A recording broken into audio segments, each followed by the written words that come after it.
I'm a blacksmith in Edinburgh. I've done architectural ironwork. I've done bits of TV and film work on the Lord of the Rings TV series for Gladiator 2, but just really focusing on the traditional skills. I did a Churchill Fellowship 7 years ago, doing my journeymanship. The journeymanship is about going around working for different people to learn craft. The aim of my fellowship was to go out around different forges in different countries where journeymanships has been a bit more of the mainstream, so that I came back and could make this platform which could now be used by people living in the UK of how they could go about doing their own journeymanship.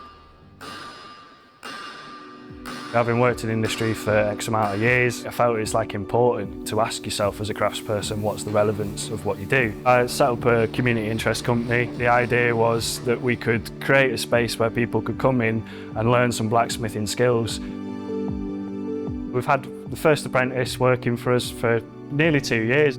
If Jack wouldn't be here doing this sort of apprenticeship, I wouldn't be in the creative industry and I'd be on a dockyard welding ships. I've done lots of very cool things here. In the future, I'd like to own my own forge and be making my own art. We're collaborating with local arts organisations to try and target other areas of society so we can get people from all walks of life coming through, doing courses and create a pay it forward scheme and also a sliding scale. So we don't want any financial barriers for people to be able to access the workshop. I had financial barriers when I started blacksmithing. I was living in a caravan. Through the organisations that I'm working with, we can kind of look at that dynamic between blacksmithing and community and how we can best support the local people here.